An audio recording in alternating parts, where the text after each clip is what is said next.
She's my second cousin, Grief. I see her periodically. I don't go out of my way to visit her. She comes on her own to be with me for a while. I treat her gently in the hope that she'll be satisfied enough to return home and not visit me again for a long, long time. I have another cousin, Hope, but she seems to live so far away. We try sometimes to meet halfway, but it just doesn't seem to work out.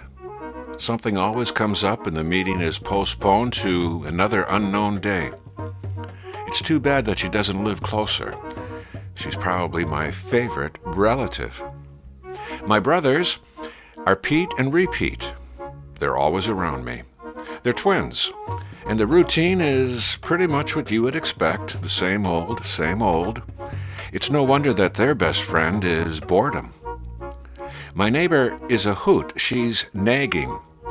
She always seems to find something to complain about. Weather is too hot. No, today it's too cold. This person is this way, and I wish she were different, she tells me. Nagging never seems content. I'm glad there's a fence between us, so at least I don't have to see her every day. Supper is not always enjoyable for me. Envy, cynicism, and hubris tend to show up unexpectedly. But I like the idea that they are where I can keep an eye on them. As the psalm says, "You set a table before me in the sight of my foes." It's good to know they're right across from me. My uncle is crazy. No, really, he's crazy.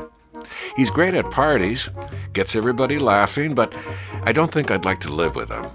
It's fun to be with him for a while, but happily he returns to wherever it is he lives. Jealousy lives upstairs from me. I had to rent it out to make ends meet, but I wish I could find someone else to live up there. In the meantime, I have to cope with jealousy's perpetual noise. It's constant. Always having to make grand announcements, and always having to say it twice when I heard him the first time. Nighttime is the only time I find that it's quiet upstairs. You must work second shift. My youngest sister is Joy. I've tried to describe her to people, but I can't seem to find the words. I tell them that they would have to meet her themselves.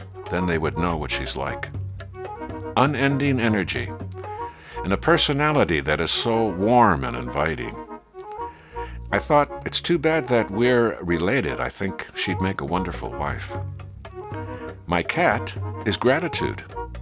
What better name for a pet whose love is unconditional and who yearns for daily attention to survive?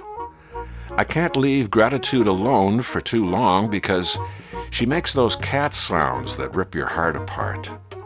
To ignore her would be her death.